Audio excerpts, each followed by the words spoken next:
All right, fellas, drum kit, super simple approach. Let's, like the three of us, just collaborate on making a simple drum kit on a simple console sound good. Great. Start with kick drum. Yep, so we've got one kick mic. Just want to hear what it sounds like first at the source. So this is flat, no compression, no EQ. This is the mic, it's in the drum. In the it's drum. like right in the middle of the drum.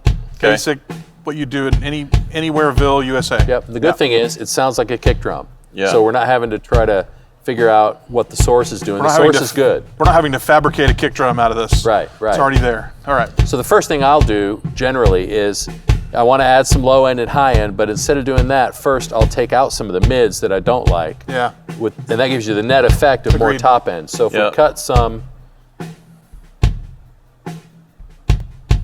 low mid stuff. Where are you at frequency-wise? That's there? about 450 to 500 Yeah. depending. And don't you find, like, on almost every kick drum in the universe that I Yeah. walk up into, if I go up there and, like, notch out some 500, immediately I go, oh, it sounds like more of a kick drum. Yeah, and I think for Yeah. toms too, it's like, or acoustic. Get you the know, anything boxy that's sound boxy, out of it. right? Yeah. So guys who Yeah. are just starting out, who don't really understand every single frequency and what it sounds like, Yeah. generally boxiness is going to be that 4 to 500. Yeah. Just cut some of that, and all of a sudden you have the net effect of more top Yeah. end.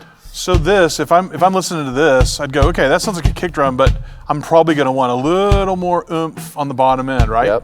Do you guys agree with that? Yeah, low, like 50, 60. Low stuff. Something to kind of get in the subwoofers and kind of shake the room just a little bit. So we go down to 60. So we're adding a little bit of oomph to it, and maybe a little bit wider Q, depending, just so we're getting more of the stuff around 60 Right. as well. And that's not going straight to your subs and sending more there. No, we're 'Cause- just talking about the tonal characteristic of the drum. Because I want to get as much low end in the PA as I can. Right. So that for things like broadcast mix and not having to rely on the Yeah, subs for everything, right. there's body in the PA. Right. So I love the really shimmery top end of the kick, and sometimes I love the 1 to 2K, but it feels like a little much here. Maybe Yeah, scoop it- some of that It 1 and almost feels 2K like it's, out. Yeah, agreed. Okay, so let's go to just below 2K, and we'll just kind of scoop some of that with maybe a Yeah. little bit of a tighter Q, so we're not getting Yeah. I like all that. the upper mid thing. And then Yeah. let's go to the top and try to add some sheen to it. That's like 8K right now. See, and if I'm listening to that by itself, which we Yeah. always, we're just trying to get this tiled in real quick, and we'll add everything to it as you go. But if I listen to that, I go, wow, that's a lot of high end. But when you put it in a mix, It'll be great. the kick drum Yeah. just will pop out like Yeah, that. So exactly. it's good to think about what the context this drum will be used in later on. So how about a gate now? Sure. So you can hear, when you solo this kick drum, you can hear all the snare and stuff that's in there as part of it. So we're trying to isolate the kick drum. Yep. So using a gate can really help with that, And the attack is already set as fast as possible, so that's great. okay? And so then the threshold is going to be kind of the biggest thing that determines Yeah. when the gate opens, or how much signal needs to pass over it before it opens. So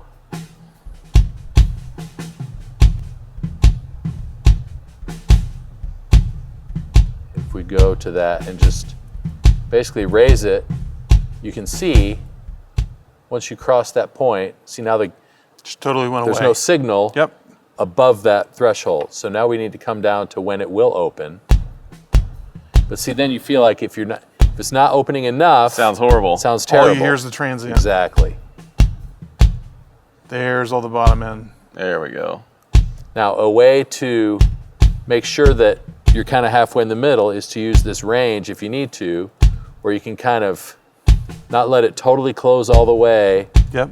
so it's still So if a drummer some of that in feathers there. the drum just a little bit of that'll still come through. right. So if he's playing, dun, dun, dun, Right. dun, dun, you might get that Yep. in between note. Yep. So, guys, we're on a simple kit. Why would you even want to complicate it with a gate? Like you're in a simple room like that. When you start turning it up, you're going to start hearing everything. You're going to turn up all the What low if- end, all the stuff that's What in if the you're on room. a church stage and the guy with the bass amp is sitting right next to the kick drum? Yeah. This is going to help isolate all that stuff out of it, where you Totally. really just are left with the kick drum. Because then you can get away with that low boost in the EQ That's right. for the drum itself, but Right. you're not turning up the low end of everything around That's right. it. It's good. Cool. I think this sounds good. I'd stop. I would agree. Great. Cool.